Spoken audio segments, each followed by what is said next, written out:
Check 1 2. Check check check check. I don't know why it acted up. Maybe because everything rebooted. Power went out. Everything. I had everything set up and ready to go, and the whole computer went down. I think that's changed all my settings. But it looks like I should have power now. Yeah. I love it. Oh, island life is so much fun. It's so much fun. Yeah, the computer. I had everything set up and ready to go for the live stream. A couple hours early. Even had OBS all set up, ready to go, and then while the computer was up and running, everything shut down, and I think it just all the settings went back to default, I guess. So I had to go back into my mixer, and it was set to default instead of set to this microphone. Anyways, no more of that. Well, welcome to the chat, you guys.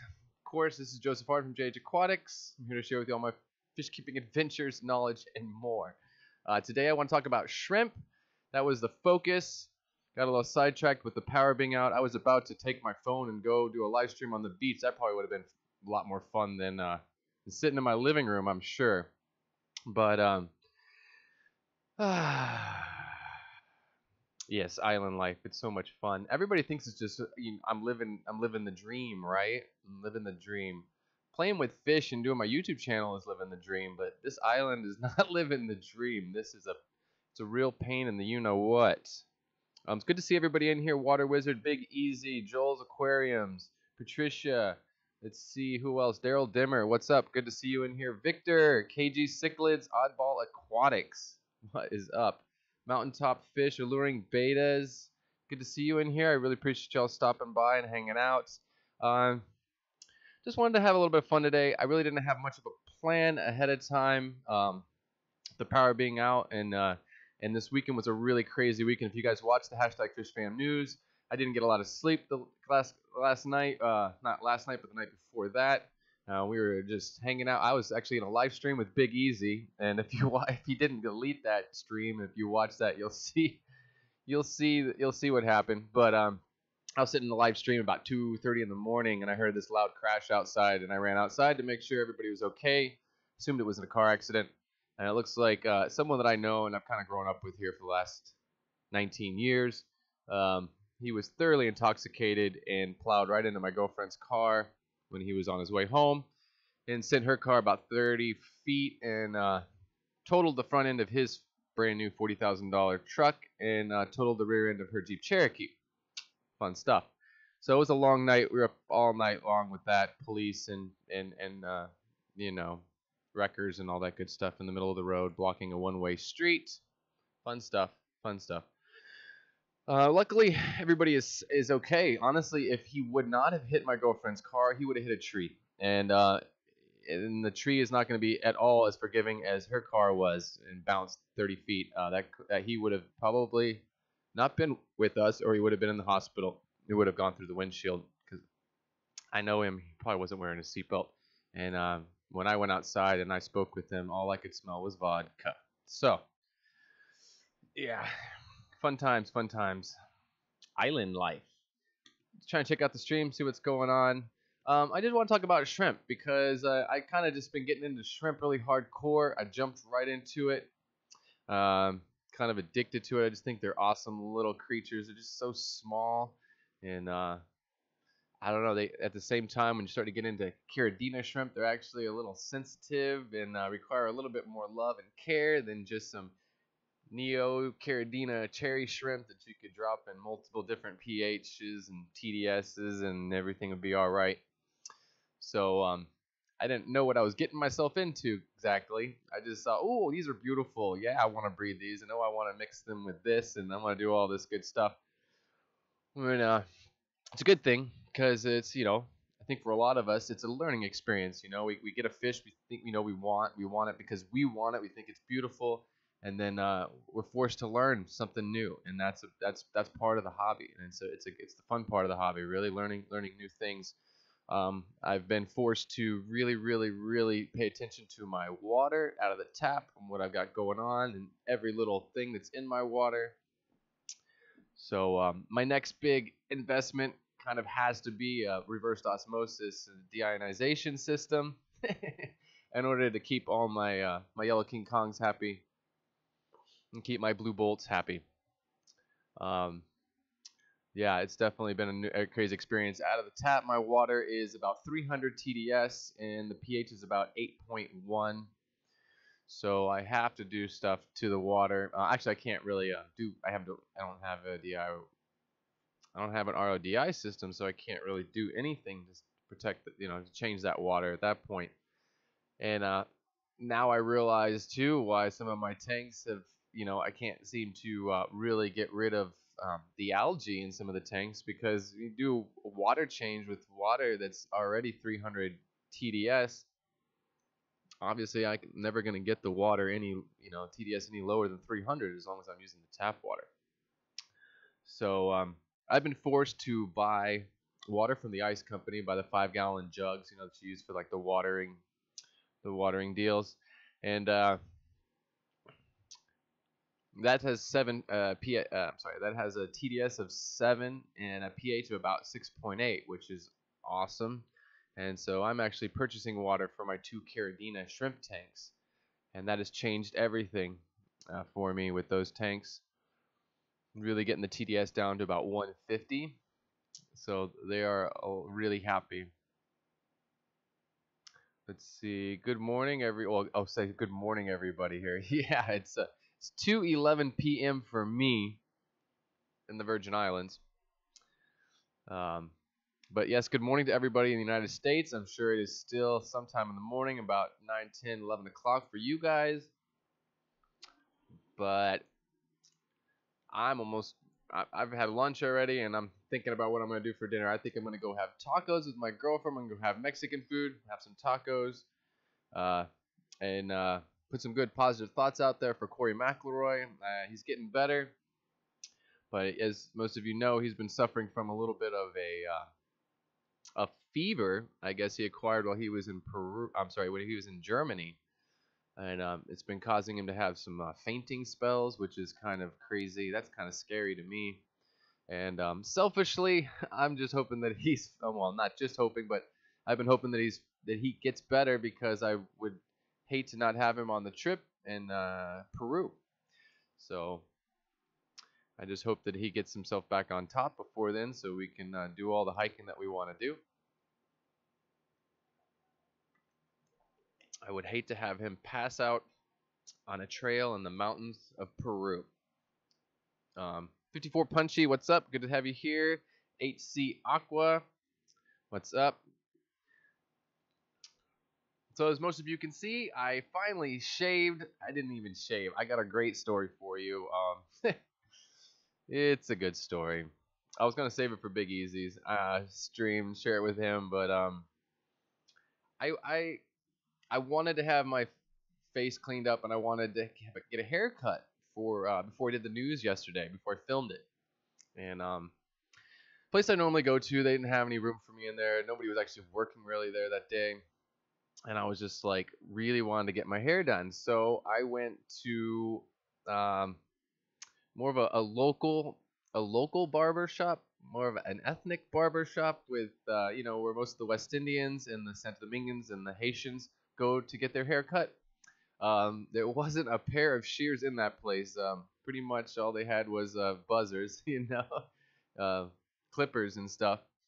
But it was definitely an interesting cultural experience. Of course, I walk in there and I'm the only little white boy in there, which was great. I love that stuff.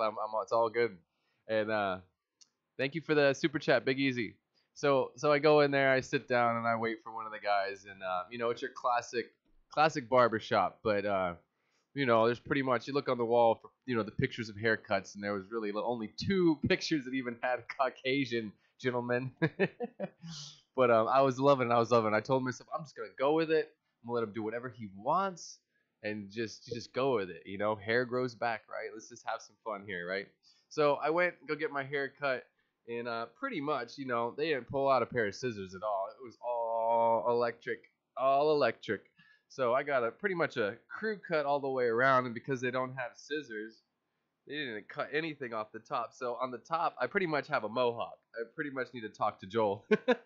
Besides my receding hairline, I pretty much got a mohawk going on here. But I'll have to say, from now on, I'll be going there to get my beard trimmed up. because they did a nice, kind of more of a I don't know. I don't usually trim it up the top here, but my girlfriend said I look like I'm Hispanic a little bit now.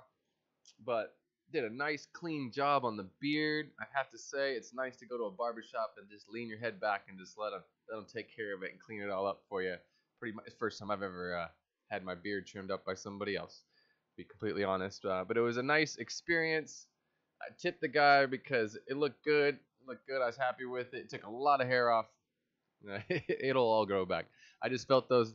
I felt that electric clippers getting real close to the top of my head. I was thinking you might as well just give me a crew cut, just take it all off. But yeah, gel it up, right, man? No, it's a good thing. Definitely, I'm liking it though. Nice and clean, nice and clean. So let's see. Let's see. I'm checking out the chat here, see what's going on. But back to shrimp. I did see something crazy. I'm gonna go ahead and share with you guys here in a second. I want to share with you guys. Well, first we go. Oh, did I even clear that out right? I didn't clear that out right. Let me go ahead and check something here.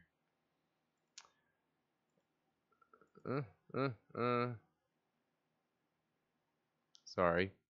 I want to try to get the live. I'd like to get the chat in the screen here, which I thought I had, but everything rebooted, so I lost everything. Let me go ahead. I'm scrambling around here real quick to set this up right before I transition. Bam. There we go. Bam. There we go. We got the chat over there. Looking good. Looking good. All right, guys. Yeah, no, I just wanted to go over some shrimp today because I'm learning stuff. Honestly, I'm learning a lot about Caridina shrimp, and one of the big things that I've learned is the temperature. Consistent temperature with Caridina shrimp is really important when it comes to breeding them. Because if the temperature is too cool for them, it will take them longer. They already take longer than Neocaridina shrimp for the ingestion process of their shrimplets, right? So it's a little bit more like 35 days or so, but rather than about 28 to 30 days for Neocaridina shrimp. So you definitely have to make sure that the temperature is warm enough so that they will go through that process quick enough, because if not, they're going to want to molt before they're ready to drop their shrimplets, and that causes the shrimp to die. And that's when you'll find a pregnant shrimp dead. That's probably could have very well been the case. So as soon as I put heaters on my Caridina shrimp tanks, things blew up. The shrimp were just dropping shrimplets like crazy. They're everywhere. And at this point, my yellow King Kong tank, I have probably 200 plus shrimp in there right now. And if anything, I need to split that. I need to start selling them to you guys. If you guys catch me on Facebook, I'll do what I can to get you guys some. But I definitely need to get rid of some of them so that tank doesn't crash, because it's getting really overpopulated in there really quickly too. I'm really actually very surprised. And then my blue bolts are doing really awesome right now. I've had them for about a month, a little about 5 weeks or more, maybe 6 weeks, and I'm finally now seeing buried shrimp in there, and I'm super excited about that. I think I posted a picture onto US Shrimp and Fish, I believe it is, Facebook page, USA Shrimp and Fish, I believe. Anyways, I posted the picture of my my blue bolt that was buried. I was just so excited to see that, and it seems like about 3 or 4 of my blue bolts are buried right now. I bought 16 of those from Flip Aquatics. It was they were a little pricey. I spent about $25 a piece for the deep blue, like show quality deep blue bolts. So in the end, I purchased a colony of 12 for, I'm not sure exactly what the price was, and then I purchased 4 more deep blue bolts. So in that colony, they give you 2 deep blue bolts. So altogether, I got 6 like show quality deep blue bolts, and then 10 more to make the full colony. So that's pretty awesome. I'm really excited about those. They're fun to watch and they're just stunning. They're beautiful, beautiful, beautiful shrimp. But let me go ahead and switch this over. I want you guys to see some stuff that's going on. Now the power was out for about an hour and a half earlier, and while it was out, I just took a glimpse with the flashlight at some of my tanks just for the fun of it. And I looked at the substrate and I noticed these crazy worms, stuff I've never seen before, never seen them in the microscope. They're much bigger than you can see them with the naked eye. They're not Hydra because they don't have like all the little heads off the end. But I am a little spooked out by them. They're in clusters, like they're breeding with each other, like in knots. And when I look at them in the cluster, once I got a nice bright flashlight on them, there's a pinkish tint to the whole cluster. Well, you know, they have a pinkish tint to them. I'll give you that. But let me go ahead and I'm going to switch over.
Ha!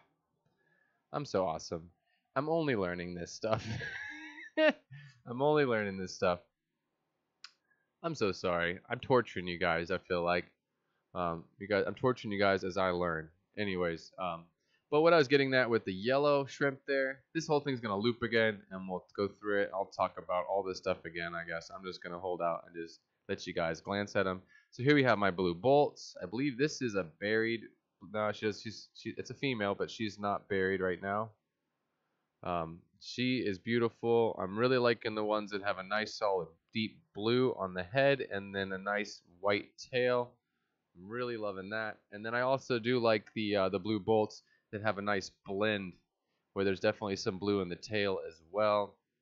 And then in this colony, I've noticed that I do have. You see that flicker in my screen? That is crazy. That flicker is from the camera. That is my Canon T2i dying on me. So I am searching hard for another camera. I'd really like to get myself the Sony 6500.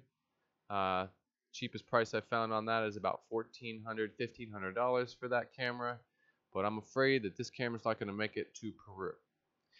So I'm trying to hustle extra hard to pay for the rest of my expedition and still get a new camera, preferably the Sony 6500.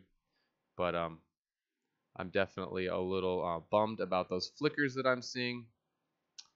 It's definitely, I have to look it up and see if there's something I can do about it, but I'm sure that it's just an old camera and it's dying on me. Now this is not in focus all the way because I'm looking through the glass at an angle, I believe, in this shot, so I really just couldn't, it was going to be blurry no matter what. But there's that flicker again, you can see it. Alright, we're back to this. Yes, these definitely look like planaria. True. Dwayne, I'm sure you could help me here on this one. We looking at planaria? I'm really unhappy about that one. They don't seem to be bothering anybody. I only have 2 guppies in here and the yellow King Kongs. But a great mic on that camera. Well, usually I do an external mic. I always plug in an external mic. That's why I'm not using the Sony A6000 that I have, because for one, a friend of mine has let me borrow it, but it overheats. It overheats. It's not Hydra. I don't believe it's Hydra because they don't have the little head. They don't have like all the little heads that come off of the top of it. But they're all swarmed up there, and they look kind of like they have a pinkish tint to them when they're all in like a breeding knot like that. Definitely not Hydra. I think they are planaria. I'm gonna get them under the microscope. That's for sure. So I will figure that one out. Yeah, if I get them under the microscope, and they definitely look like they do have a little bit of a head on the end of them, but I'll get them under the microscope and I'll be able to check that out. Yeah, Aquafunk, I just got power about 20 minutes before my live stream, so I was hustling to render this video. I literally filmed this right before I went live. I tried to film some of this stuff for you guys and slap it all together and render it as a piece that I could loop. That's why these are all the same video. I can't really bounce around. I'm just stuck playing through it, kind of like Joel does on his, to just loop it here for a little bit. Tuba Flex, that's possible.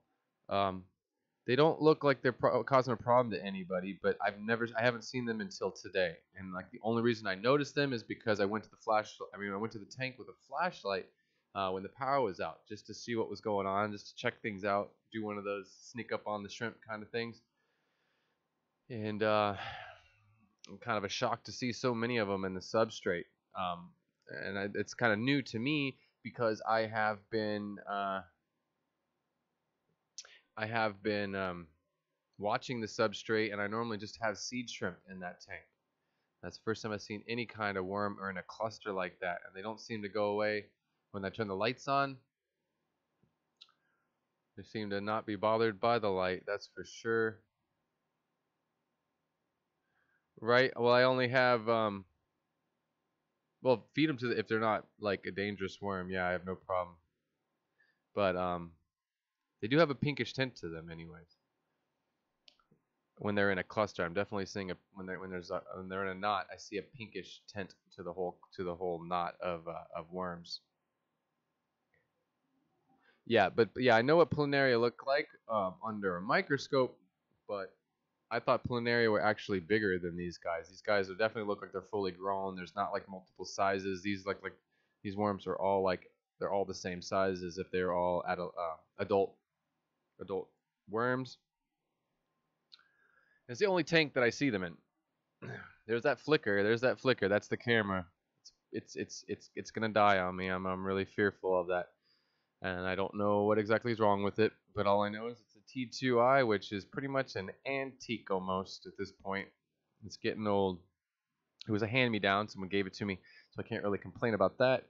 But I really plan on doing some good content when I'm in Peru. And all I know is I'm gonna have to save my money, not spend it on anything else. Just continue to live off of mac and cheese. My girlfriend wants me to take her out to dinner tonight. We're doing that, but after that, it's just hustle, and pick up a side job on top of my painting, because I really do need I want that Sony A6500. $1,400. That's fine with me. I can even probably, I believe I can use the lenses that I have, even if I had to go with like $1,200. So here we're back at it. Now you can see they do look like they have a little head on them. I do think they're planaria at this point. If you look closely there, you can see that there's like a little knob on the head of them. Crazy though, huh? And they do have that pinkish tint when they're in that knot like that. The seed shrimp are hanging out, but the seed shrimps don't seem to like them. I noticed that like seed shrimp, whenever they get close to them, there's one on top there, and he looks a little bothered, but yeah, they're pretty crazy. But I will definitely be getting this under a microscope today. And if you go to, I don't have everything set up to do that. I wasn't planning on that, or I'd have everything rigged up and ready to go for this stream. But I do plan on looking at them today. And I probably, so look at this strip here in the middle. We have clear in the middle, yellow on the head, yellow on the tail. These are descendants of my yellow King Kongs, and I've been told that these are called skeletons. I don't know if anybody can back me up on that, but I've been told that they're called skeletons, and that they're actually a little bit more pricier than your yellow King Kong even. And it was recommended to me to pull those out, put them into their own tank, and try to keep that strain going, where there's that crystal clear band through the center of them, and yellow on the head and yellow on the tail. Now that would be a cool shrimp. Kind of look like a Rilly or something like that, but it's a Caridina. And it's some HC Aqua was saying planaria don't act like that, right? And I have never had planaria in any of my tanks. I've been very, very lucky. Never had hydra in any of my tanks. Never had planaria, at least that I have seen. Right? We'll go with that. As far as I have seen, I've never noticed anything like that in many of my tanks. But I will say that this tank is one of my Wallstead method dirted planted aquariums, and I have 3 in my tank. Well, wait, I have 3 or 4 of my tanks are dirted planted aquariums, and I'll be honest, I've learned. I had that fun. I had that experiment and did that stuff. But that was when I was watching. I was watching Dustin, and Dustin got me on the whole dirted planted thing. And but at this point, when you're trying to breed stuff, especially when you're trying to breed shrimp, and as we've learned through Corey and through Joel while they were in Germany, that there is a lot more. There's hundreds and hundreds of different diseases, parasites, things like that shrimp can get. Not just the 2 or 3 that we think we know of in the United States. There's definitely a lot more going on. And then, so this is the dirted planet aquarium. So who knows what's in that substrate? Who knows? These have probably been here this whole time, or they came in with the yellow King Kongs somehow, maybe. Because I'd never noticed them before I put yellow King Kongs in this tank. And then I'm also thinking if I, maybe cleaning up the water column even a little bit more, getting that that TDS even lower, maybe that would get rid of them. Maybe they're only surviving because of the TDS and what excess stuff is in the water column. But these are my pride and joy here. These the blue bolts. They are my pride and joy. That flicker just irritates me. Because it's the recording. It's the recording. So anything I record now from this point on until I get a new camera, you guys are gonna see that flicker, which is gonna, as an artist, that just eats me up. Frustrates me to death. I do want to say hi to everybody that I just saw. Ashley, hello. I don't know if you're still here, but I did see that you popped in. Good to have you in the chat here. Lisa Aquatics, nice to see you in here. And everybody else already in here. All the good guys that are always in here and in here early, like Daryl Dimmer, always in here like beginning of the chat. And HC Aqua, congratulations to you for winning the mega box from the My Aquarium box. That's pretty awesome. And if most of you don't know or did not see that in the news, I am now an affiliate with my aquarium box for fun. I really enjoy the product. It's something that I truly believe in. I think it's really good, especially for beginner hobbyists and for experienced hobbyists, because there's always new products coming out, and it's a great way to try something new without having to buy it. It's and then there's always something in there for emergencies, like the battery powered air pump I got in one box. Like, that's super awesome. I haven't been forced to use it yet, But I might even use it in like when I go out on collecting adventures. If I'm actually collecting and bringing fish back, I'll take that battery powered air pump with me and drop it into the whatever tank or whatever container that I'm bringing the shrimp back into town with after I've collected them, just to aerate them and keep them happy until I get them into an aquarium. Or the power goes out if I got a situation I need it. It's nice to have. But my point is that that box is I believe in it. I really think it's a good product, and the fact that it's just a so-called quote unquote mom and pop kind of business. Greg Jones and Mike from Mass, they work really hard to do that, and it's they're starting from the ground up. It's a grassroots kind of thing, and I'd like to support them as much as possible. I'd like to see it grow for them. I'd like it to be a full-time completely, and it is a full-time thing, but to be make them a lot more money. I like to see it grow much more. But if most of you don't know, I do have discount code if you do not have the My Aquarium box and you're interested in the My Aquarium box. So I've always got like a pile of these boxes. There's always one somewhere. This one's empty at this point, but there's always one somewhere in my house. I have a hard time throwing things out. I've got a whole bunch of these boxes, and I don't know. I'll probably use them to send stuff out to you guys and recycle them. I'd rather do that than just throw them away. My discount code is MABJH. My Aquarium Box JH. MABJH. And if you go there and you type that in as a discount code, it gives you 5% off your first My Aquarium Box. So that's out there for you if you guys are interested in the My Aquarium Box and you're not already subscribed to it. It's definitely worth it. It's fun. It's like a Christmas present every month. You never know what's going to be in it. It kind of, for me, it started with my girlfriend has she gets the Birch box, which is full of all kinds of beauty products and creams and stuff like that, and she's been getting that for years. And I'm like, ugh, what are you doing over there? She opens up the box, she's like, oh, this is cool, and I'm just like, whatever. And then she found the bark box for the dog now. So and we've been doing that for about since we've had the dog almost. So he gets the bark box every month, and he was getting that for a while, and that's really cool. He's super excited. He knows what it looks like when it comes in the mail. He's freaking out. He tears it open all by himself, and he gets there's 2 toys in it each time, and 3 different kinds of treats, and there's little jokes and a little comic in there and stuff for the adults and stuff, for the humans. Thank you, Ashley, for posting that. I appreciate that. So finally I'm online. I'm YouTube, I believe it was, or wherever it was that I saw it. I think even my girlfriend saw it first or something, and it was like My Aquarium Box, and I'm like, you serious? I get my box now. So we all get our box every month. She's got a Birch box, he's got the Bark box, and I got my Aquarium box. And so it's all even. We all get our little present every month to tear open and see what's inside of it. And I don't know, it's fun stuff. I really do enjoy it. I really do enjoy it. And I'm working on my own website. That's another thing coming up that I'm working on is just going live with my website. I do have the URL already, jhaquatics.com. I've had it from before I ever started my YouTube channel. I definitely went into YouTube with a little bit of a business plan, kind of, just because I'm almost 40 now, and I got to do something. And my goal is to live a happy life, and to me, part of the key to happiness is living your passions, finding a way to live your passion and make money at it. Be sustainable by enjoying your passion. Be part of the 15% of Americans. Only 15% of Americans are actually happy to go to work every day.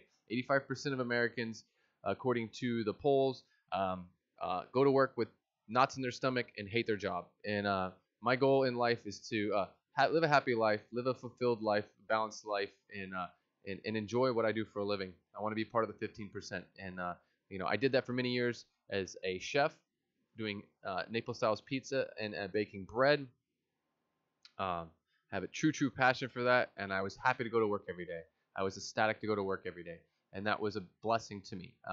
And I didn't even realize at that point, didn't know those statistics. I didn't realize that 85% of people in the world, or in the United States anyways, just don't get that opportunity. And I was blessed to have that, but pizza isn't going to pay the bills.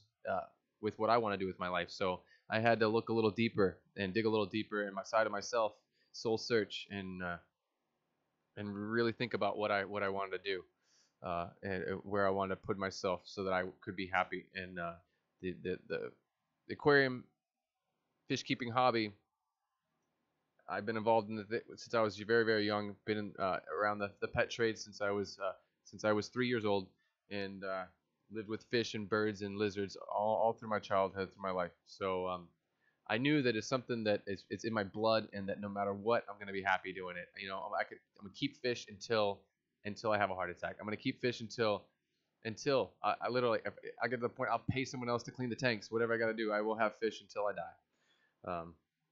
So to me, that when I realized that, I knew that that was what I was gonna do my YouTube channel about. I always wanted to have a YouTube channel, and I wanted to be one of those people to be able to influence people with positive content. You know, there's people out there putting out negative stuff, and luckily YouTube doesn't really condone that, and they don't support it so much, which I do appreciate as well. And you know, I think there's a lot of people out there putting out positive content and influencing the community and influencing the world around them positively, and giving back. And I think that's one of the most important things about life. You know, when you die, that's all you really have. It's how you impacted the people around you. You know, it's not what you get, but what you give. And if you guys saw Dexter's World, I talked about that in the news, in the hashtag FishFam News this morning. Dexter's World just made 100,000 subscribers, and instead of going and giving out presents, prizes to his subscribers or anything like that, he went to the store, he collected, bought a bunch of food, went home with his family, cooked a whole bunch of spaghetti, Filipino style spaghetti. If you watch it, I'm afraid Italian, so raised around Italian food my whole life, and it's definitely Filipino spaghetti. We'll give it that. But he made a huge batch of spaghetti, packaged it all up in little styrofoam containers, and drove out to more impoverished, like the ghettos in the village in the Philippines where he lives, and he handed out food to the homeless. And it like pretty. I mean, it gets me like a little almost teary-eyed right now. Like it was. You have to. If you haven't seen that video, you should go watch it, because it's a beautiful thing. We should all do that. You know, it's not about what we get and what we're receiving all the time. It's about what we give. And when you're dead, that's what people are gonna remember. What you did for other people, what you did for the community, how you gave back to the world. Not how big your house was or what kind of fancy car you had before you died. For sure. David Betancourt, it's good to see you in here. The founder, dubbed the founder of hashtag FishFam, in the house. Good to see you, sir. I do appreciate you popping in. Really appreciate your presence here. And I didn't realize how young hashtag FishFam was when I came up with the idea for the hashtag FishFam News. I was just kind of brainstorming about something really awesome that would give back to the community and would be something that people would enjoy, not just something for me. And I was laying in bed staring at the ceiling one afternoon, and I had to kind of take a little nap, a little rest, had a little bit of a headache, and I was just brainstorming. Probably what gave me the headache. Came up with that idea, jumped out of bed, ran out in the living room, told my girlfriend what it was, and she's like, "Are you talking about YouTube again?" Like, she was like, "Oh God, just stop." And I was ecstatic. I couldn't keep myself together. Let's see. Fish and Strip by Rich. What's up? Good to see you in here. But yeah, we got to find out what these guys are. So they're not planaria. Some people, so far, nobody has been able in the chat to say, "Hey, this is what it is." Some people are saying that planaria do not act that way. And but as soon as I put them under the microscope, we'll know. We'll know. The snails do not eat the tubiflex worms, as far as I know, or I think they would be gone, because as you can see in here, this is the same fish tank. There are a lot of snails in there. I'm really kind of unhappy with it, because you can see that there's a slight cloudiness in that water, and I got to get to that this afternoon. I'm switching it over, taking the hang on the back filter off, and just going with a sponge filter in this tank, because what's happening is there's such a large population of snails that they're literally climbing into the hang on the back through the output, because I do have an intake sponge. So they're not getting in, unless they're babies, they're not getting in through the intake sponge and going up through the intake. They're climbing up over, getting in through the outtake, and then they get caught in the impeller and they get mashed up. And I don't have this problem with any of my other tanks. It's not green water. It's like a white cloudiness to the tank, and I'm so very sure that that's what it is. That they're just getting whacked, because I hear it. I'll be on the computer late at night and I'll hear that. You hear that that noise, and it's a snail that just got whacked in the impeller of the hang on the back filter. So I will be getting rid of that, and I probably be getting rid of all of my hang on the back filters. I just have to invest in a couple more air pumps because I don't have a nice big linear air pump at this point. But I want to go to all sponge filters because I need it as low maintenance as possible, because what it's looking like is I'm starting to travel a lot more for YouTube and for my channel, and that's the dream of mine. That's really what I was trying to develop with my channel. My goal is to be able to travel the world, go to exotic locations that are even more exotic than where I'm at now, and go out into the wild, observe these fish in the wild in their natural habitats, catch them or not catch them, but observe them and get film of them, and be out there in the wild, in the outdoors, in the wilderness. It's where my heart is. It's a true passion of mine. Besides fish keeping, I love being in the outdoors. I like the idea of incorporating the two. And so my point is with all that traveling, it's slowing down what I can do in regards to breeding. Like right now, I'm going to Peru. I want to breed my cherry barbs and my zebra danios, my long fin zebra danios. I can't breed them right now because I can't expect anybody else to take care of these fry when I'm gone. So right now, the only thing that's really realistic for me to breed that I've been thinking about, of course, is the shrimp, because they're kind of self-sustainable within their own tank. As long as somebody feeds them and the tank gets watered, the TDS stays low enough and the pH is right, they're happy.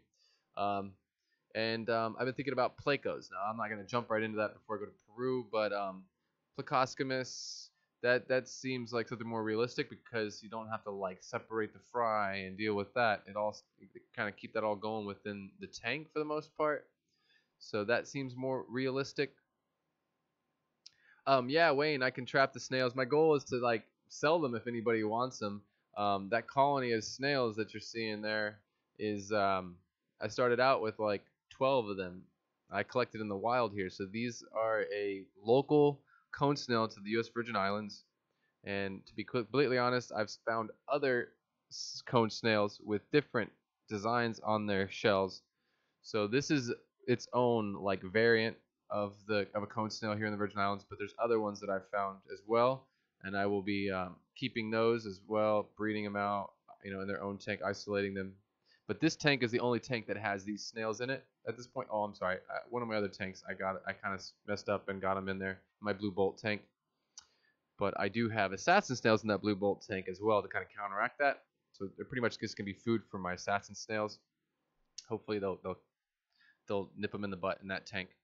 But yeah, pretty much when the lights go out, they all climb up onto the glass. So really, all I gotta do is wait for let the lights go out for an hour or so, and then I could really just collect them right off the glass into something, and I could pull out hundreds a night that way, and really thin down the population maybe.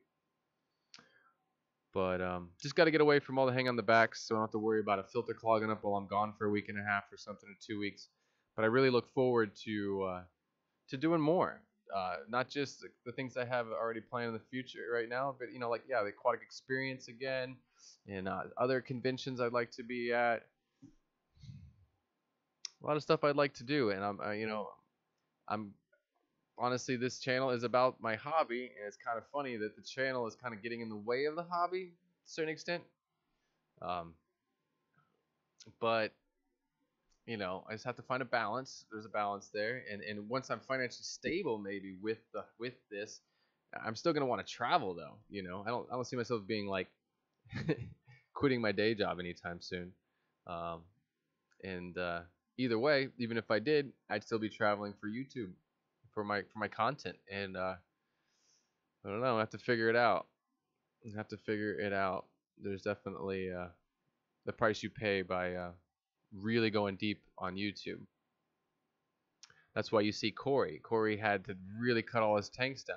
He couldn't maintain that, or even have Jimmy maintain that when he goes to, the Liberia Association, or goes to Germany, or goes to Hong Kong. He's had to switch gears and drop it down to like, what is it, 8 or 10 tanks at home, and then he's got employees to take care of it all. Otherwise, he wouldn't be able to do what he's doing. That's for sure. Yeah, I have, bringing back fish. I am not looking forward to any problems. I talked to Eric Bodrock, and he was explaining the situation that he went through. The Peruvian side, no problem. It's like a $35 permit on the Peruvian side. But once you get to the United States, the permits are much bigger. There's a whole bunch of paperwork and red tape. He said it was a pure pain in the you-know-what. It was not at all fun. He told me straight up, it was not fun at all the paperwork on the U.S. side to deal with the fish. And then they held the fish up for a day and a half. Altogether, it took 70 hours for the fish to get from Peru to Pennsylvania. So 70 hours. And in the end, he did lose a couple of fish, but it wasn't like anything drastic or crazy. But there were a few losses. I think three losses, 3 or 4 fish he lost by the time they got to Pittsburgh. And then the boxes. I know Dwayne, you're talking about putting them in the luggage, just the 6 or 7 that you could like take in the luggage. But you literally have to sneak that through the U.S. side, or you're gonna have to go through all kinds of crazy paperwork for those 6 shrimp fish, and they're probably gonna have, as far as I know, it's a lot more money. It's like $150 for the fees on the U.S. side. So they'll just get held up right at the U.S. border if you don't have all that stuff taken care of, and that's not really their responsibility. Go Wild Peru isn't really responsible for that part of it. They can help us out with the paperwork, but we kind of on our own while we're in the airport. If they hold us up, they hold it up, and you got to talk to the customs guys. It's not Michael Barber talking to the customs guys. So yeah, and then he was saying the boxes, he had to pay $250 a piece. He brought Eric Bodrock just brought back last month or so, brought back 4 boxes at $250 a piece per box. So it's been $1,000 to get all those fish back, just in shipping. So, of course he's gonna breed them out and he's gonna sell them to us. But it was from the email I got from Eric Bodrock, it is definitely a real headache and a real process. So I don't know what I'm gonna do. I'm not gonna try to bring any back probably. I'm not against it. I'm not having a problem with it morally or anything. I'm just not looking for any headaches, or I'm not looking for any extra stresses, especially after that trip. Probably gonna be a little exhausted, and I'm just gonna want to get home. And I do not look forward to being held up in customs or being fined or having my fish taken away from me. No headaches. I'm gonna skip it. And I think Corey is kind of sound the same way, because I was thinking maybe I'll say, Corey, you take these 3 Corey cats, or will you put them in your box? But I don't know if he's even gonna spend that kind of money to have a box of fish at $250 a box. Dean, I think, is probably gonna bring some stuff back. I know he's looking for those cold water mountain stream tetras that he was talking about. I haven't seen any pictures of them. He just said that they're extremely beautiful and they're very rare, and but he's looking forward to those. Look at that buried yellow King Kong. Then it's crazy. Those they're just yellow. Those shrimplets are yellow, yellow, yellow. It's beautiful.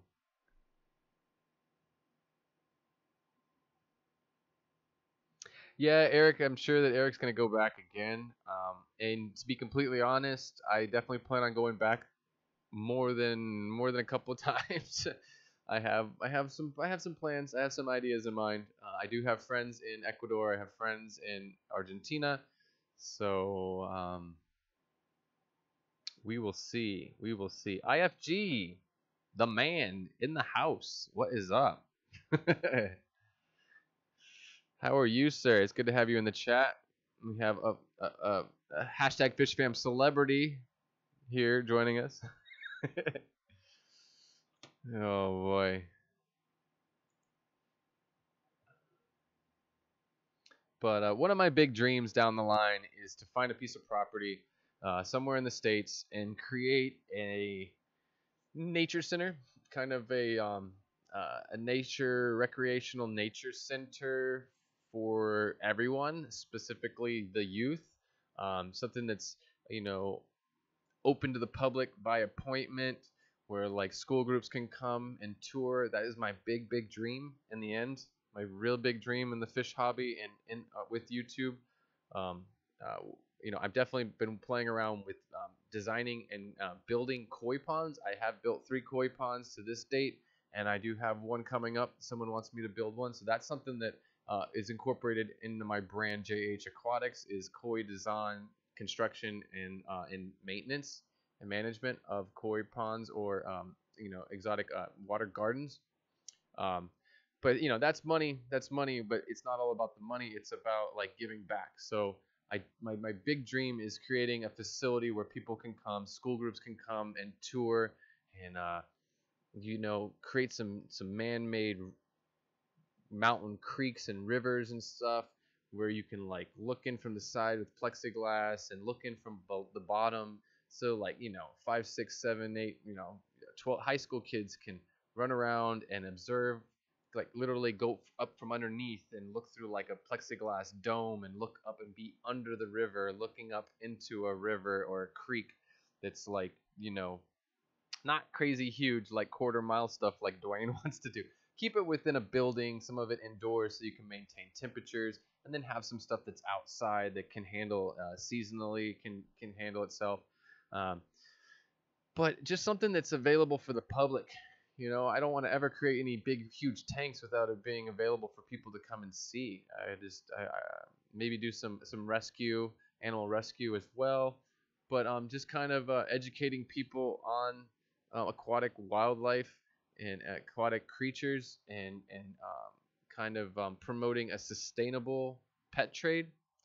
Growing up in the pet trade, I just my parents were very big into doing it the proper way, and there is a right way to there's a sustainable proper way to do the pet trade where you're protecting the wildlife. You're not just raping the wild nature. I say that word and that's just gonna get me demonetized. I said it last week too in regards to the same subject matter, but it's probably not a good word to use. Anyways, but yeah, we don't need to be stripping nature of all the wildlife like that, unconsciously. So there's a proper way to do it, and that's really what's big for me, is promoting a an ethical, morally like sustainable pet trade, and keeping kids involved in nature. There's so many video games and computers and all this garbage out there to distract them from the raw nature where we all came from in the end, where we all came from. If, as primitive people foraging through the wilderness, like they're very the youth these days, the millennials these days are so far removed from it all. It's pretty much scary to me, and I just think that it's our responsibility, and the youth is the future of this hobby. If the kids aren't into it, it's not going to sustain itself. So we do have a responsibility, and for many different reasons, not just to sustain a business or an industry, but to sustain the a down to earth side to the youth, to the next generation. Make sure they have a connection with nature, so they respect it and they don't just trample all over it. I don't know. I remember growing up, environmentalism was really, really important. I remember my stepfather complaining about how many paper towels we used, making sure that we turned off lights before we left rooms. I would get in trouble if I didn't turn off the light before I left the kitchen or left my bedroom. If I used too many paper towels, I get in trouble for that, like just wasting trees. And I remember that in my youth, it was really important. There was this consciousness of how much you use and how much you reuse, or how much you don't use with electricity or consumable products. And then I look at the millennials and I look at the new generations. That it's that's gone. It's like that's the past. That was like a goofy thing. Now it's like some corny thing to talk about. The youth has no idea. They just use something and throw it away, and it scares me. I just hope that we can turn that around a little bit, and it's our responsibility. It's our responsibility the way we raise our children. I know I'm off on a rant, but it's the way we raise our children. It's up to us. And going to the aquatic experience, seeing all the youth. That's why you guys see my last interview there with Karosh. Um, I had some moments there where I just got emotional, like just cracking up, just like like ready to cry, just having a hard time even filming sometimes because there was either I was running into kids that were just so passionate and so smart about fish trace, saltwater, freshwater. It was like blew my mind what some of these young kids knew. It gave me a lot of hope, I'll be honest. But it just showed me this. It just changed it for me. I know I've always thought of the hobby being an adult. You think of the hobby as like, a bunch of adults with a lot of money buying really expensive saltwater aquariums and spending thousands of dollars on our hobby. But it all started when we were kids, and it's just where it starts. Um, so I don't know. It definitely hit me, and I realized how important the youth is, and it also reminded me of what I'm doing on YouTube. It's why you're not going to see me, I'm sober now, but you're not going to see me drinking a beer on camera. You're not going to see me cussing or any sexual connotations or anything like that. It's I realize now, a big chunk of my viewership is 12-year-olds, youth, and so we do have that obligation, that responsibility as well to keep the content clean, keep it family friendly, and at the same time, that's the only way you're going to be really successful, honestly, on YouTube. You can do all you want, and you can cuss and do your stream however you want, but I promise you, it's going to affect how much you grow. It's going to affect how many parents are going to let their kids watch your content, leave the room and let it keep playing. Yeah. Okay, no more ranting. What's up? Let me check out this chat. Let me check out the chat. See what we got going on. Oh, I always get deep because this is a deep thing for me. It's definitely it's a life-changing experience. I was trying to tell my brother-in-law. I was on the phone with my sister and my brother-in-law last night, and explaining to them my path of sobriety and how YouTube was really a catalyst for that, and it was just like it was a process of self-awareness. As I continue to make content and watch myself on camera, see how I talk, the words I mispronounce, the words I can't spell as I'm writing script, and there's a lot of self-awareness that has happened through the evolution of my channel and my time on YouTube, and it definitely helped me to see different things and see what speed bumps are in my life that are kind of keeping me from slowing me down and things like that, And what happened to my? There we go.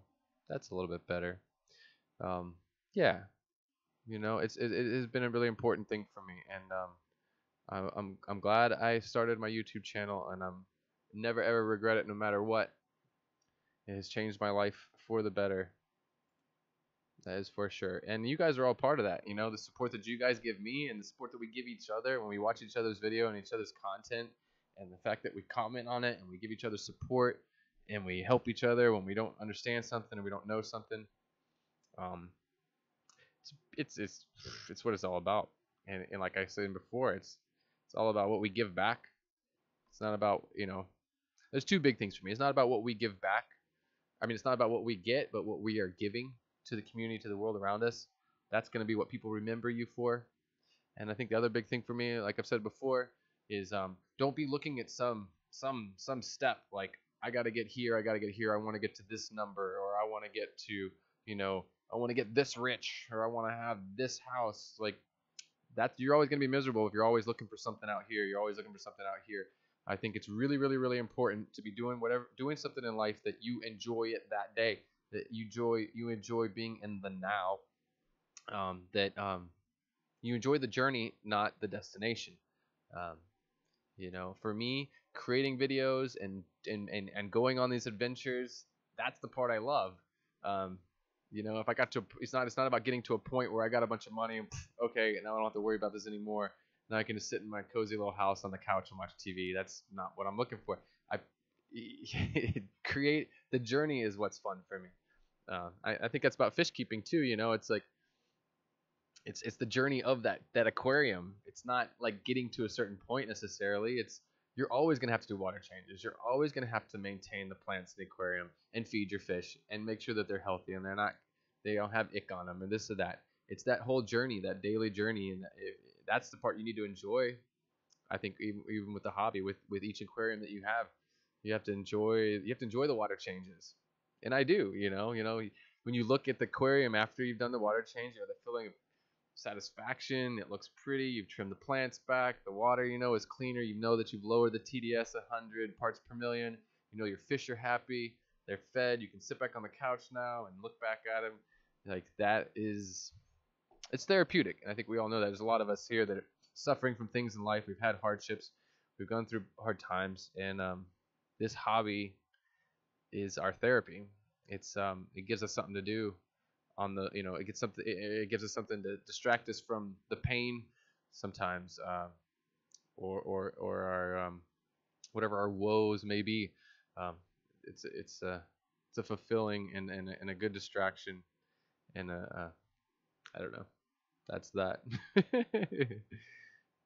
Some of my tanks, I need to do this. I need to set things up where I can run around. I just don't want to do a bunch of choppy stuff and shaking stuff all over the place.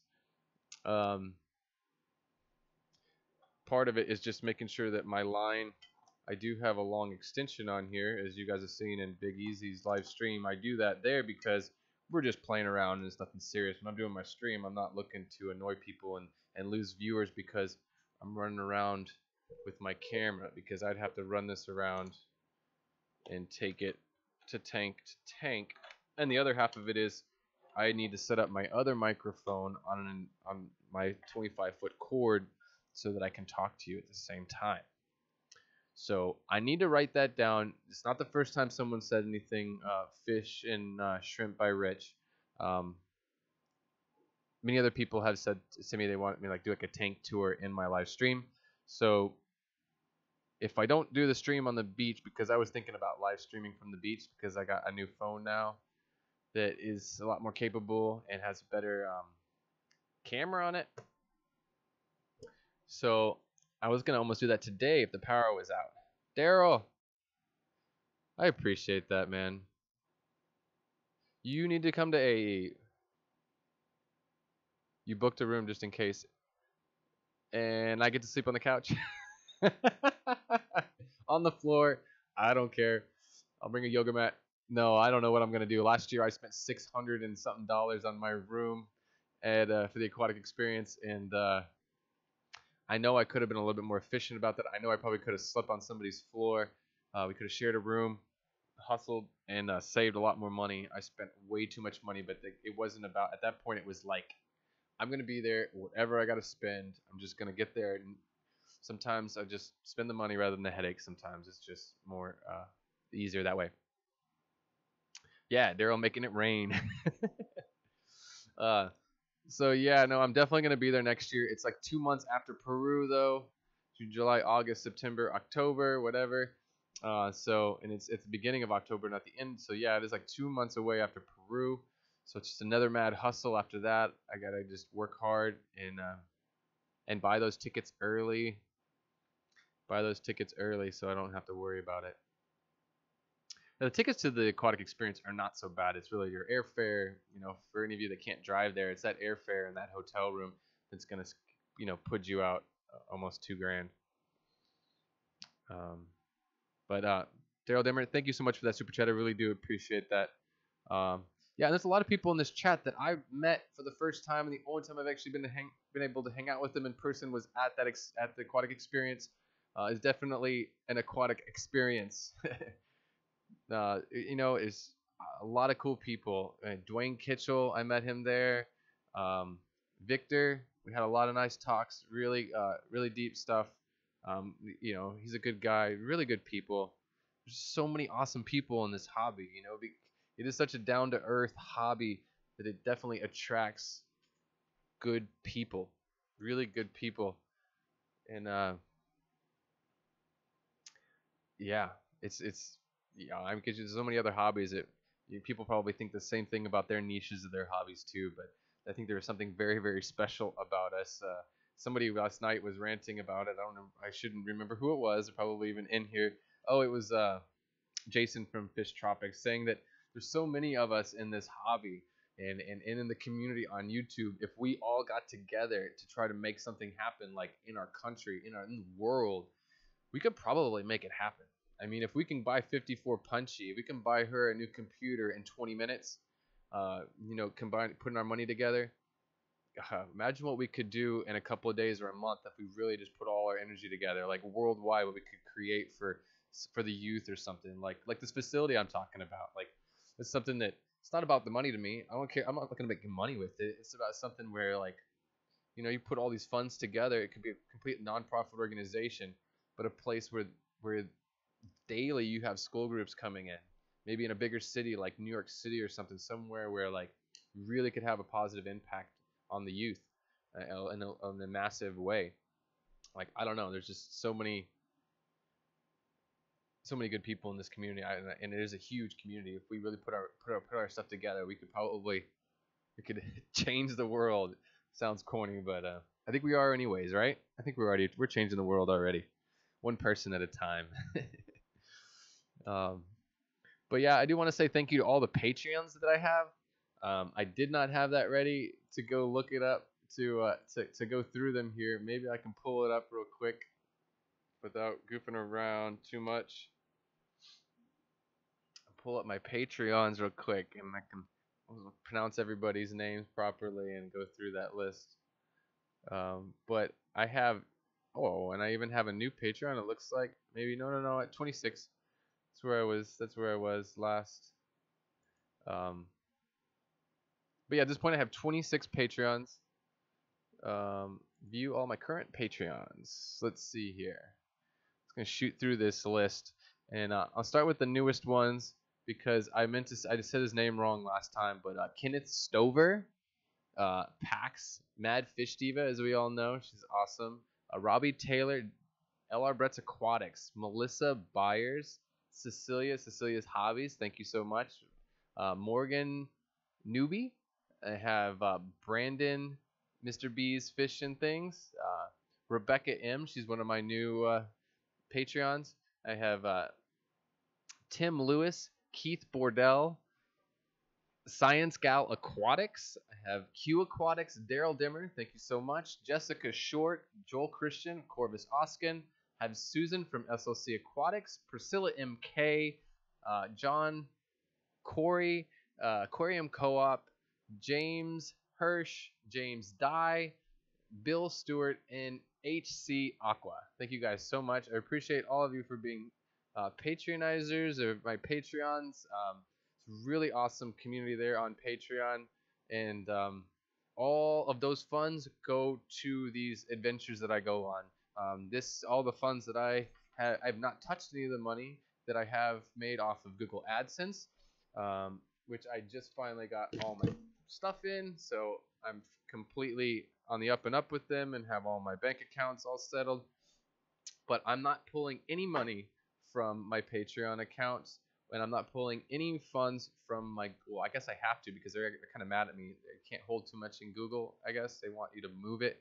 So I'll put it into another account. But the goal is I'm not spending any of my AdSense money. I'm not spending any of my Patreon money on anything else. At this point, I'm holding it all until right before Peru, and then I will transfer those funds. And at this point, unless something else comes up, or if I might put it towards my the Sony 6500, which will change my life when it comes to filming, because I do fear that my my Canon T2i, with all that flickering, I don't know if it's gonna make it 2 more months before Peru. Not even 2 months. So So I'm definitely going to put that money towards either the camera, if that makes sense. If I have enough other funds of my own to make that work, I'll do that. But besides that, my goal was to take those funds there, and that be the money that I use to tip the guides, to tip the cooks in the house, to tip everybody involved, the taxi drivers, and um, you know, food money and stuff like that. So, and travel money um, for these adventures. I want to keep these funds going back into my channel and going back into these adventures because I want to do more of them. Peru is just the beginning. My experiences that I share with you here in the Virgin Islands is just the beginning. It's just the tip of the iceberg. Um, I have a lot of other plans. Jamaica, I'd like to go see Raleigh over in Jamaica and go on some fish collecting adventures with him and the rivers of Jamaica, which is not very far fetched at all. It's about a $350 plane ticket round trip, and I'm sure that I'm assuming that Raleigh will let me either sleep in a tent on his property or he might have a floor or a couch I could sleep on. But I'm a rough, tough soldier. After these hurricanes, I can take about anything. So I definitely look forward to going to Jamaica and sharing all that with you guys. That's an easy one. That should come around the corner. If I had all the extra money, I would go before Peru because it's just like a hop, skip, and jump away. Literally be like 4 days and I'd be back home. But that's what it all is all about for me. It's about getting out there. For me, it's my passion. I get to go enjoy these experiences, creating the videos, editing them, putting them out there for you. That's the fun part for me. And then it's also the feeling of satisfaction knowing that I'm sharing something with you and I'm influencing you in a positive way. And that's just the key to happiness to me. That's just fulfilling happiness to me. Die happy doing that kind of stuff. You know what I mean? That's what it's all about. Let me see here. Sometimes I miss some of the questions because if you don't put a question mark at it, I kind of scroll through. I try to read everything, but I'm kind of like just kind of skimming through it. And if I don't see a question mark, I don't know that it's a question sometimes. So I might miss some of your questions. Let's see. HC Aqua, do you guys live? Oh, you guys going live later today? Yeah, Rob. And then I think Big Easy's he's already streaming or was just streaming. So I might pop into there a little bit later. I have to go out and we're doing Mexican night with the girlfriend and go have some tacos and put out some good thoughts for Mr. Corey McElroy. I hope he's doing better. I really do hope he's doing better. And I don't want to put my 2 cents in, but I think he needs to, my personal thing, I think he needs to lay off the energy drinks. I think we all do. I think a lot of us in YouTube,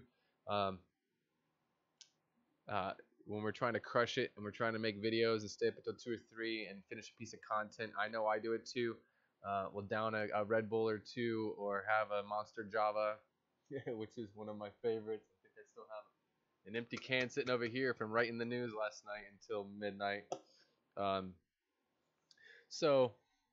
But that stuff is like poison. It's really not healthy. And I know that Corey does like to drink a lot of energy drinks, and he does have a nice little affection for Mountain Dew. And I think it's just pretty much poison. It's fairly unhealthy, and too much of that, we don't realize it, what we're doing to our heart. We don't realize what we're doing to our stomach and our digestion, stomach lining for that matter. I know that in certain parts of Appalachia, it's considered an epidemic. Mountain Dew and oxycodone are pretty much an epidemic. I know that there's mothers in the mountains of Appalachia that are putting Mountain Dew in their babies' baby bottles, and there's a lot of kids in impoverished areas in the United States that have already losing their teeth at the age of 5 or 6 from drinking Mountain Dew. And it's not the sugar; it's the sugar. There's a huge sugar content in Mountain Dew, but there's also a lot of caffeine in there. It's a very addictive product. I know a lot of people that drink Mountain Dew and they wake up in the middle of the night and they drink a Mountain Dew. They just to get their fix. They can't sleep. They have to drink a Mountain Dew to sleep, which is crazy because they're so addicted to caffeine that they need caffeine to relax so they can sleep. Scary stuff. Scary stuff. So I think that that probably would help him out a lot. It'd help all of us out to just stay away from those nasty energy drinks. I'm afraid that maybe that those energy drinks is and pushing it so hard that the way he does with his content and his business that he's burning the candle at both ends, so to speak. Oh, Hawaii, that's another one. I'm gonna come to Hawaii, dude. We just gotta find some fish. You gotta show me some spots. You gotta be the guide and take us out to take me or whoever I come with. Maybe I come with. I'm trying to talk Jimmy into doing some of these crazy things with me. I don't know how Corey feels about that, but try to come to Hawaii, man, and do a little wild fish collecting or a little wild fish adventure out in some local freshwater creeks and stuff like that in Hawaii. I would definitely like to see something like that happen.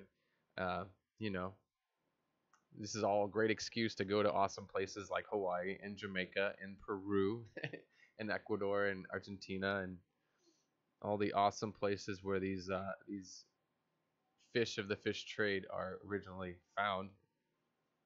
Multi-tank addictions, you made it. I think you're just getting in here. I don't know. Didn't notice your before. But Chris, welcome to the chat. It's good to have you here. Everybody knows Chris. I hope you do. He's just he's at like where are we at 283 subscribers, and I kind of blew my mind when I saw that because I thought he had a lot more subscribers, and I think that he should. I think that his as you probably saw or heard in the news, I think that his streams are a little underrated. He does a really good thing. He works hard to create uh, uh, some structure around his stream that I'm not even doing here. I'm just blabbering with you guys, and I know a lot of other really big YouTubers that just have fun and they just rant and they just go to town on the mic. But he has some real structure to his streams. I do like his quiz when he does his fish related quizzes. That's awesome. It's just a great educational experience. I always learn something about fish when he does those quizzes because none of us know everything. And I like he puts out the species spotlight, and then he also likes to support the community and do a channel spotlight as well. And all that stuff is really cool. I mean, I think I don't know any other channels that really take it that way.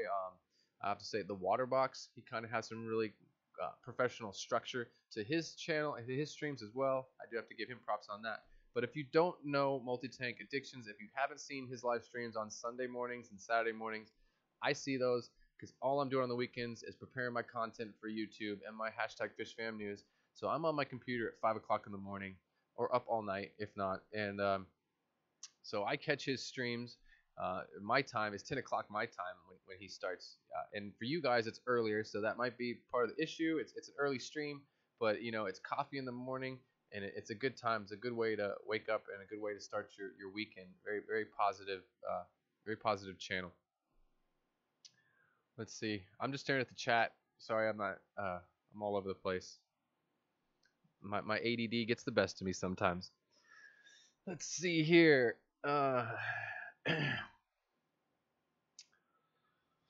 Yeah, I'm waiting to see what you do, HC Aqua man. I waiting to see what you do with all that stuff you got from the Mega Box prizes there.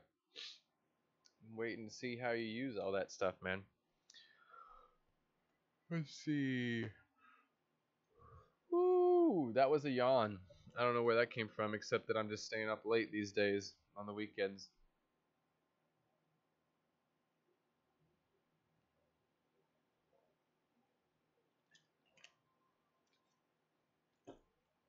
I would like to do some hangouts with a couple of you guys as a live stream.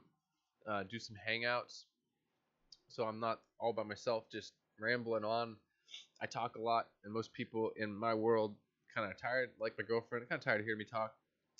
So I can only imagine that I could probably annoy you guys as well. It'd be nice to have someone else in chat so that we can kind of go back and forth and ask each other questions and kind of open things up a little bit more and make it more entertaining for sure. But let's see. Everything is looking good over here. But yes, I will take note of that for next weekend. I think what I'm going to try to do is I'm going to go ahead and have it organized, have my stuff ready to go, where I have 2 microphones running, so I can go walk around the house, and my camera does have a pretty long cord. I can get to all my tanks with my with this cord for my camera.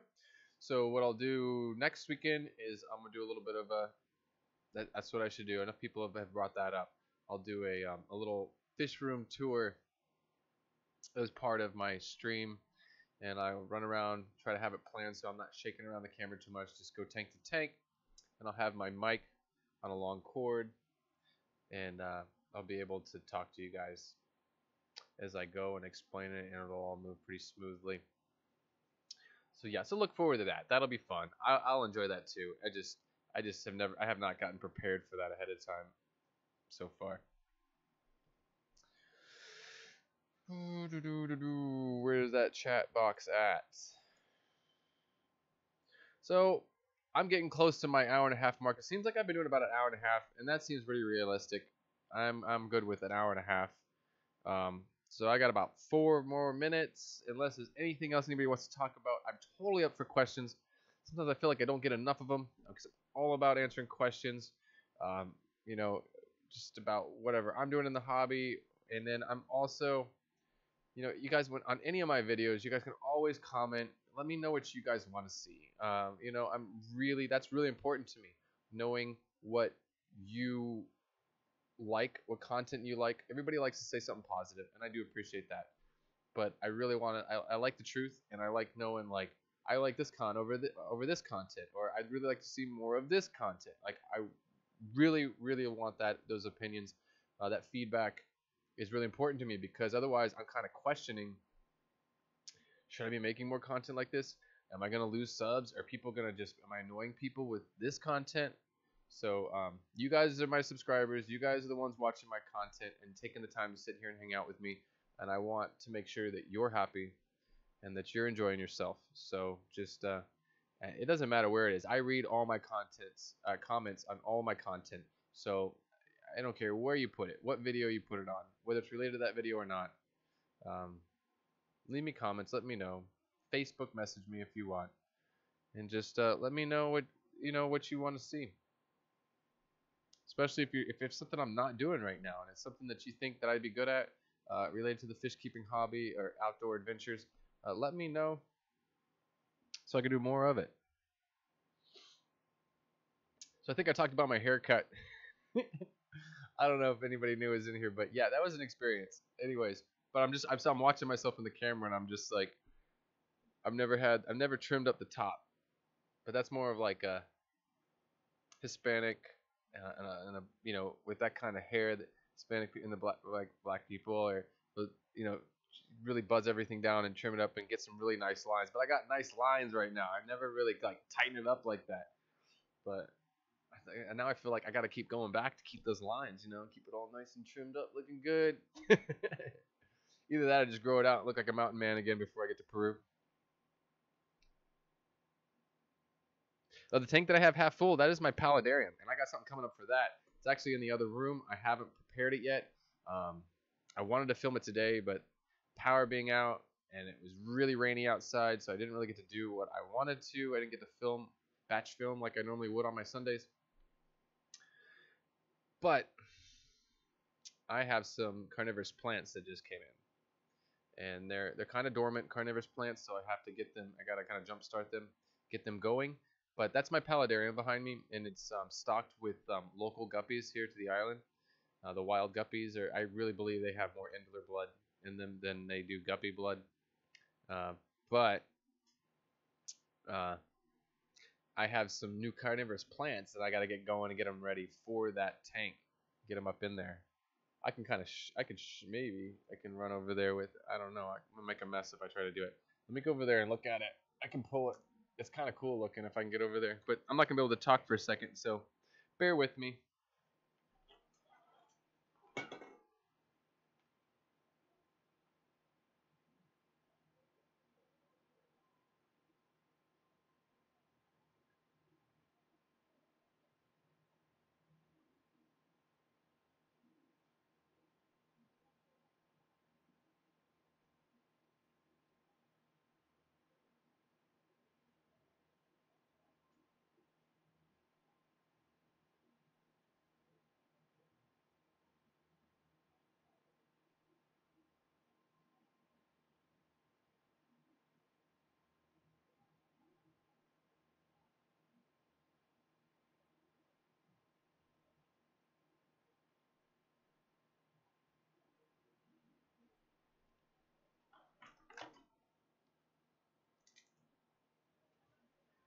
Ah, that's just a glow cookie there. It's not even ready. That's the thing too. Is it's like uh, there's algae in the water and there's moisture on the glass. So usually when I try to film that for like a fish room tour or something, I would go ahead and clean that all up for you so you can actually see and see the fish in the water and see all the plants. But I got a couple of different things. I got a lot of different plants in there. Most of those are like immersed growing plants, so they're aquatic plants that I do have growing immersed because I keep that humidity in there is pretty high. We're about 98% humidity, 99% humidity.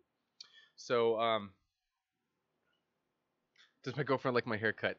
She actually said that it was like one of the nicest haircuts that she's seen me in, just because it's like kind of just so clean. It's so clean and it's all tightened up. But I'm not happy with the fact that they don't really use scissors in that kind of barber shop. They just everything's electric buzzers. They just don't even know. I mean, I could tell. I mean, this is a local West Indian hair barber. He doesn't cut, for lack of a better way of explaining it. He doesn't cut Caucasian people's hair. Probably one of the first Caucasian people that he's had to actually do their hair. So I could tell he was a little bit. I could tell he didn't really know, but he knows hair enough, and he does it all day long. I mean, he could figure it out. But I could tell that it was like a new thing for him, and he was kind of asking me a lot of questions because he wanted to make sure that he wasn't going to mess it up. But I was all about it, like just for the experience, just let it go. Like whatever he does to it, whatever. It can't be that bad. It can't be that bad. Can't be that bad. So it's just nice to like close your eyes and lay back in a barbershop chair and just let someone trim up and just and the way that they do it, they really clean it up. They know how to cut some nice clean straight lines, man. They just clean it all up, and it was just like never had anybody give me that much attention especially like facial hair. It was just like I could pay, it's not even that much. That's the thing too. Like that kind of barbershop, they're not really pricey. Like you go to some of these little fancy little barbershops, they want to charge you like $30 to get your hair cut, to shampoo you, do the whole thing, and sit there and layer it and all this stuff, which is what I'm used to getting there, dealing with. But this is this all electric razor, buzz, buzz, buzz. But talk about some nice clean lines, man. Anyways, thank you, Ashley. Appreciate it. Guard, good to see you in here. I have seen you. I'm sorry I didn't say anything sooner. Let's see. We're getting over there. I'm over the mark. I guess it's a 3:33. Make a wish. My wish is Sony A6500. That's it. It'll happen. Yeah, $1,400 isn't so bad, honestly. To me, I was expecting a little bit more. Got all the kits. They spit up to like $2,000 on it. But if I could get the A6500, Sony A6500, and then the underwater housing's $300 on Amazon, like, oh god, if I could just. I wish I could come up with some way. I mean, I'll work hard. I just wish I could come up with a little side job that I could like make $2,000 off of and just go get it and be done with it and get it in the mail, get it here, so that I could take that A6500 underwater in Peru and go film fish underwater. Like I want to go in there with a snorkel mask, like a mask and a snorkel, and before we get in there with nets and stuff and trying to scare everything and muck up the water, I want to go out to some of these spots and just sneak up real slowly, or even just drop like I do with my GoPro. Just drop the camera down in there on a string, on a rope, on a tether, and just film these fish in their natural habitat before we've scared them, spooked them, bothered them, or anything like that. Like that's kind of some dreamy content that I'd like to get. But it would be awesome to do that on the A6500. Plus, I really like the autofocus on the A6500. Especially for me, some of my video content, I'll film something and I'll go back and look at it, and I don't have a monitor on this T2i, and I don't have anybody filming for me. So I go back and after all the hard work, and sometimes I'll come home after I've done something like it happened last weekend, a nice little piece that I'm not going to share it with you guys. I'm just going to have to redo it, and then so you guys don't get anything that week because I was out of focus. I was out of focus because I had it on manual focus, and I did even focus it, but I can only kind of guess because I have no monitor. There's no pop out flip monitor, anything like that I can like look at, see it while I'm filming. So um, the fact that it has an audio input is the reason why I'm using that over my A6500 or A6000 that a friend of mine is letting me borrow. But I'll be forced to use the A6000 that overheats in 10 minutes and no audio input in Peru if this T2i dies before then, which is kind of, with all the flickering, I'm afraid that, yeah, I don't know, it could just one day just not work, but you'll know when it happens. You'll know. I'm gonna have a personal little meltdown, kind of, and I'm at the point where I'm probably just gonna like looking for things in my house that I can sell. It's not like the States, so there's no pawn shop here. I could just go sell things. But I'm definitely like, I have a couple of drones that I don't even fly anymore, but they're like 3 years old. They're big, massive drones. I spent $4,000 to build that drone, but I couldn't sell it for probably $500 right now, just because the technology is like worse than computers. Like every month there's a new, faster, more streamlined, lighter drone out there. So that drone is like, it's cool, but I'm not going to get anybody to spend $2,000 or $3,000 on that drone, which is what its value kind of is or was when I built it. So I don't know. I definitely need to scour the house for things. I got paintball gear. Anybody want paintball gear? I'll send you a whole setup with paintball gear. I used to do that, and I don't play paintball anymore. Trying to stay away from the aggressive stuff, and I don't have time to go do it anymore. I'm busy making content, but I got a whole chunk of paintball equipment, like a just everything, not just a gun, but not just a marker, but I used to work and manage a paintball park, and I used to be a referee at a paintball park. So I have a bunch of gear, and I would sell that to people. Anybody out there wants it in the States where you guys got parks to play? It's not a lot of money, but everything counts. And buy my shrimp. There we go. I need to start getting my website set up. That would probably save my butt. Had a website set up with some of my shrimp, and I could quarantine some of those local guppies. I know some people want them. All right, I'm rambling now. Oh, a generator. Generator is overrated. I'm really not. I don't want a generator. I was offered a generator. I almost got one from Kenny Chesney. Almost gave me a generator, and I didn't want it. Like he offered me one, and I told him to give it to somebody else I knew that had kids and had a family, and they needed it more than I did. In the end, they're overrated. I'll be completely honest. From my experience after the hurricanes, they're expensive to run. You're gonna down here with the price of fuel, you're gonna easily spend $30 or $40 a day to keep that thing running. And it really adds up. It may not seem that bad, and that's not running it all day. That's running it for 10 hours. I did have a generator that after the storm for a certain amount of time that I was sharing with my neighbors, and we all paid in for the fuel, and we were spending $50 a day for fuel. The bigger the generator, the more gas it's gonna suck. It's almost better to get the little generators that can do like a half a gallon every couple of hours or something. But we were going through like 25 gallons of gas a day, and that gets expensive. Generators are not, just a little overrated to me. And the only reason I would really need a generator is if I had a saltwater aquarium and it had thousands of dollars worth of coral frags in it that would all melt down. So that's why I don't do saltwater, because it's not really realistic. But I have been thinking about starting a simple saltwater tank. Do something simple, kind of like Mike from Mass has. It's no skimmer, no sump, and I'll literally go collect things from parts, from the ocean here. Just go get a nice chunk, just get a big live rock out of the ocean, and add fish to it and stuff that I collect. So everything basically would be free from the ocean for places that are not national park or national monument. Obviously, I wouldn't be breaking any laws.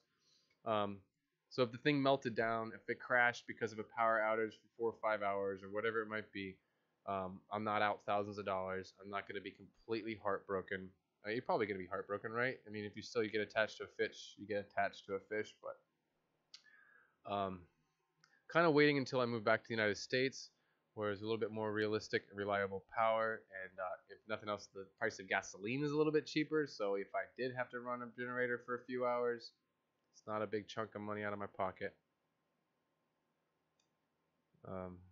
Let's see, Prolific Breed, what's up?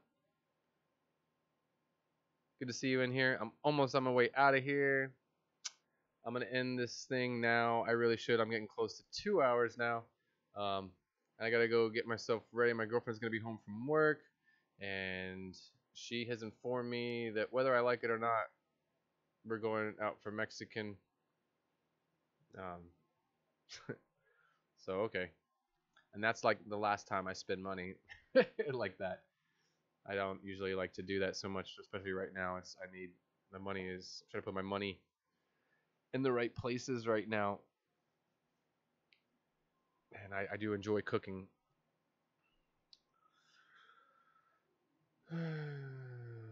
Yeah. Oh well. Yeah. HC's got a nice little saltwater thing he's got going on, and I'm kind of like living vicariously through him right now because the way that he's doing it is how I'm gonna have to do it. So it's kind of like a native tank, like a native freshwater tank, but it's a native saltwater tank, and we're just both lucky to live in places where we could create our own native saltwater aquarium. And honestly, the coral reef here, compared to other places like the Great Barrier Reef, is just melting away, which is really sad and unfortunate. A few years ago, like a massive portion of it, over 50, huge chunk of the Great Barrier Reef just melted away, just totally bleached out. But we're really lucky here in the U.S. Virgin Islands. We still have some of the most pristine coral reef out of all the locations around the planet. So it's a really big spot for marine biology. We get a lot of marine biologists down here looking at things while they're still alive. But that's another reason why I don't want to pull too much from the wild. But I'm talking about like pulling a live rock and doing like a small, like a nano reef tank. I think that's going to be coming up soon enough. It'd be really nice. Ashley, Claire, have a good night. It's good to see you in here. I'll probably see you in Bob's stream. I don't know what's going on with Bob, but I do like laughing and joking in his stream. It's not so much fish related, but he's got that 44-gallon aquarium now, and I would love to go over there in one of his streams. I kind of honestly missed him a little bit. And I don't know exactly what happened there, and I know whatever he's busy or whatnot, but you need to get him rolling over there. You need to kick him in the you know what. Gas. I don't buy too much gas right now because I throw money at my girlfriend. It's her car. I'll give her money, and she usually gets gas because it's her car. But I don't know where we're at right now. But it's pretty.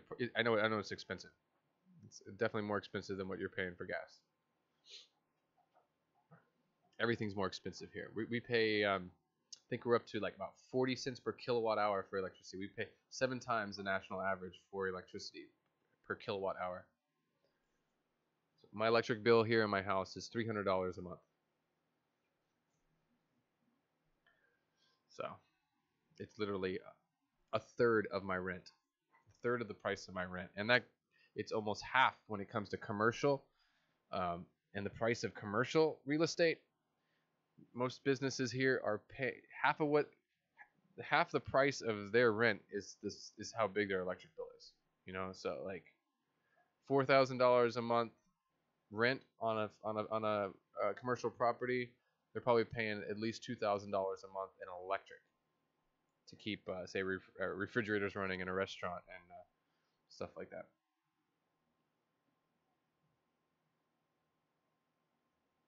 Right, that'd be an awesome place to be, where you like don't even have to worry about the cost of electricity anymore, or power. You know, to have an off-grid house and have an electric car and just totally don't have to think about gasoline anymore. That's a beautiful place to be. Hopefully, that's going to be in the future for most of us. Fish and Shrimp by Rich. Have a good one. Thanks for hanging out. I really do appreciate it.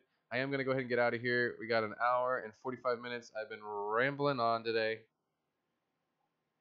Next week, there'll be more structure to it, I promise. segments and stuff. I really like what Chris is doing at Multi-Tank Addiction. He definitely takes the time, the day ahead of time, to really structure it and plan it out. And I really do appreciate the way he does that, and I do enjoy his stuff. If you're not subscribed to him, you guys should go ahead and go subscribe to him, and pop in, make a presence. Come pop into his streams on Saturday mornings and Sunday mornings if you're awake. All right, you guys. Well, thank you guys so much. I really appreciate all of you that are my Patreons, all of you that support me, comment on my videos, give me feedback. I love it when you guys share my content. Honestly, I try to share other people's content as well, because believe it or not, that's probably the best way you can help each other's channels grow. Is not just by subbing them or whatnot and liking and engagement, but actually sharing it out to other people, because that's how new people are gonna find our channels. So I definitely appreciate all of you that share my content out there when I make something that's really cool and share worthy. And I've definitely promised I'll do that for you as well in return. I think I got some new faces, new names. I mean, that I don't know in here. Maxwell, and there's some people here. I need to check out your channels. I feel like, because I feel like I should know who some of these people are. Anyways, ramble. No content. Maxwell, make some content. I was looking for videos. I don't see any videos. Make a video for me. I want to see your tanks. It looks like you're into fish from the icon there, but I'd love to see some content. All right, Water Wizard, you have a wonderful evening as well. Maybe I'll see some of you guys over there in Big Easy's chat, goofing around, having some fun. And just once again, thank you to all of you that are my subscribers. Thank you to my Patreons. Thank you for your support and your motivation to keep me going. It does mean the world to me. But remember, guys, keep your tanks clean, your fish fed, and have fun.